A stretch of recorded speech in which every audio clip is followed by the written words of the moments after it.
So did Trump just flip the script on Democrats? Well, let's talk about it. Hey guys, Shermichael Singleton here, and today's story is one of the most politically explosive developments we've seen in a very, very long time. So President Donald Trump just met with Zohran Mamdani, the incoming mayor of New York City, and one of the most radical progressive politicians in the country, hands down. A man Democrats love, a man Republicans usually treat as a poster child for far left politics, a socialist. And yet, there he was walking into the White House. And this meeting, if Trump plays it correctly, in my opinion, could drive the biggest wedge we have ever seen inside the Democratic Party in the last 20 years. And I'm going to tell you why. This isn't about ideology, at least not solely about ideology. It's about affordability and the real crisis. Democrats are trying, and the most recent election showcased they were somewhat effective. They're trying to use as leverage over Republicans, and that is that Republicans have not effectively addressed affordability and the cost of living. And I would actually agree that we have not done enough. We focus on any and everything else, foreign policies, this war, this conflict, tariffs, etc. But we didn't and have not addressed the real problem that Americans are facing. That was why they gave us the palace to the keys. But there's an opportunity, I would argue, before midterms next year. And if President Trump seizes this moment, I think he can fracture the Democratic coalition from the inside out. Now, you're probably thinking, Shermichael, what in the hell are you talking about? Well, let me explain to you exactly how. The progressive base thinks that Democrats aren't doing enough on affordability. That's why they elected Zohran Mamdani in New York.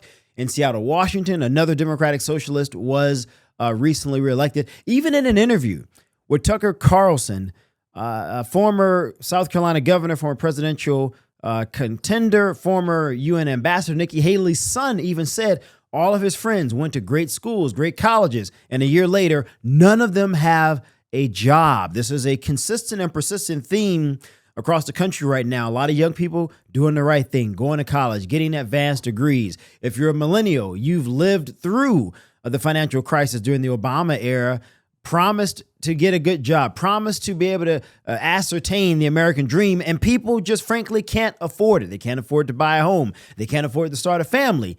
So what are we seeing? Well, we're seeing Democratic socialists begin to be elected. And I got to tell you guys something. If we don't address this affordability issue, you're going to push more and more Americans into supporting people like Mamdani, which Republicans don't want. And Democrats certainly don't want that becoming the representative model of their party. Because why? Well, because Republicans are going to use that as a cudgel. They're going to use that against Democrats politically, and Democrats know that. And this is why I think there's an opportunity for President Trump, because, again, that progressive base really is tackling something that I think is really salient, and that is affordability. Now, I don't agree with their solutions, but they're tackling it, and that's more than what mainstream Democrats are doing. They think the rent is too high. Hell, everybody does. They think that transit is too expensive. Everybody does. Groceries prices, out of control, wages, not keeping up. We all agree on these things. Now, we don't believe as conservatives that the government should come in and take over to fix things, a level set, but we do believe that it's a problem. And so that frustration is real. You cannot ignore it, especially among younger voters, as I just explained, among immigrant voters, among working class Black and Latino voters who voted for Donald Trump in 2024. Now we've lost some of them in this most recent election where Democrats gained a slew of governor seats, and they've been winning a lot of special elections. The very groups that Democrats depend on and will need to win next November. Well, enters Mamdani. So where am I going with this? And I'm going to tell you guys, this guy ran on a platform that sounds like it was written out of a Brooklyn coffee shop at 2 a.m. Free buses, rent freezes, city-owned grocery stores, tax the rich until they have nothing left to give. And here's the twist. Democrats didn't see any of that coming. Now Trump is talking to him, and the Democratic Party, especially the establishment wing, is absolutely furious. Why is he going to meet with Donald Trump? Because if Trump works with the most progressive major city leader in America on affordability, it exposes a truth the Democratic establishment hopes the public never realizes. It does something that the Republican establishment hopes that the public never realizes, and that is that they have lost total control over the American people. It is that they have had total control over big Democratic cities. Republican establishment has had total control over states across this country. And despite it, the affordability crisis continued to get worse and worse. Well, New York has been run by Democrats for nearly my entire life, as far as I can remember. The cost of living, it went up, it went up, it went up. And so imagine Trump walks into this meeting and says, you know what, Mamdani, you want affordability? Fine, let's talk about it. Let's cut the federal red tape. Let's reform housing policy. Let's improve transit efficiency. Let's lower grocery costs by fixing supply rules, not having government run grocery stores. Let's bring down rural development back to neighborhoods, the neighborhoods that Democrats in that city abandoned, so we can employ the young men who are yearning for a job, yearning for a progress up the economic ladder. Suddenly, Democrats, the Democratic establishment that is, have a real problem, because if Trump is doing more for their base, working with someone like Mamdani than the Democratic establishment is, that is a real wedge. That is a real political earthquake. Now, Trump doesn't need to agree with Mamdani's socialist ideology. That's not what I'm saying to my Republican friends out there. What I'm saying is he just needs to show that he's willing to sit down, talk, and deliver something that matters, lowering the cost of living. This doesn't just benefit Republicans, but again, it drives that wedge between Democrats. Because here's the uncomfortable truth for Democrats. When they controlled the White House, when they controlled the House, when they controlled the Senate, when Joe Biden had a unified government in 2021 and 2022, they didn't release the Epstein files that they're so passionately talking about now. And even though Trump didn't want to release it, he ultimately did sign it, and it was released under Republicans. They never delivered on affordability when they controlled everything. Now, granted, we haven't delivered on that either, but Republicans, you got an opportunity here. Take it. They never fixed rent. They never fixed transit. They never made groceries cheaper. They didn't even try. So instead, what did they do? Well, they spent their time talking about symbolic politics, symbolism of the working class, symbolism of families drowning in debt and inflation and rising bills. And none of that resonated. So what did the American people do? They gave Donald Trump and Republicans a supermajority. Now, guys, and this is to Republicans, here we are 11 months in. We have not delivered on those things the way we should have. In fact, depending on what you look at, some things have not improved the way we promised that they would. We have an opportunity here, and I'd say that opportunity starts with this meeting with Mamdani. So when Trump meets with Mamdani, he's doing something that Democrats never expected. He's walking into the heart of the progressive base and offering, at least he should offer, I'll say, he should offer real cooperation on the issues that hurt Democrats most.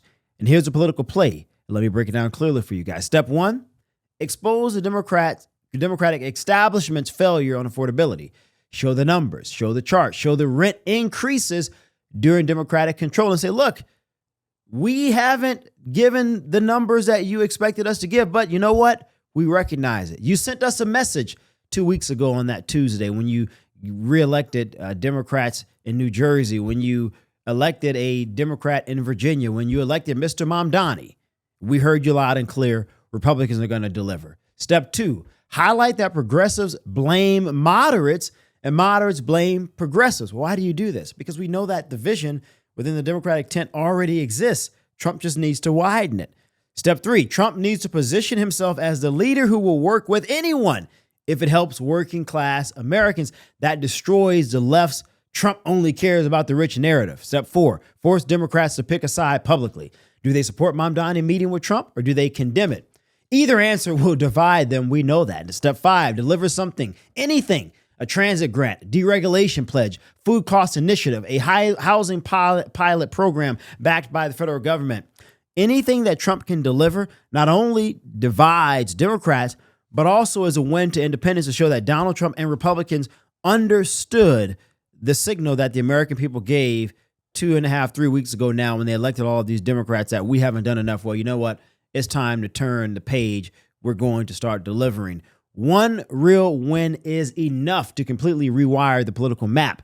If Trump helps lower the cost of living, in my opinion, for working class voters in America's biggest progressive city, imagine the message that signals. Democrats are done. Because progressives will say, Trump listened to us and we don't like him on anything. But he did more than our own party. And trust me, they will say that. because they don't like the Democratic establishment. And moderates will say Trump delivered results when their own party couldn't. That's a fracture. That's a split.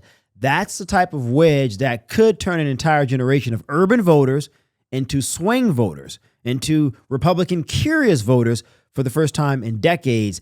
This, to me, guys, this meeting is much bigger than just a simple meeting about policies. This is about strategy. This is about chess. And Democrats never saw it coming. So my advice to Trump, play this correctly. Let affordability become the issue that breaks the Democratic coalition from the inside out. Show Republican voters, show independent swing voters that we recognize we haven't done enough and we're going to start now. The fact that Mamdani, the most progressive mayor-elect in America, walked into the White House today is a big deal. It tells me that the fractures within the Democratic Party have already begun. We just need to exploit it. This is purely political strategy. I'm Shermichael Singleton. Thanks for watching. Let me know what you think in the video below. If you're watching us on YouTube, make sure you subscribe to the channel, like this video, drop those comments. I'll see you next time. Take care, guys, and God bless.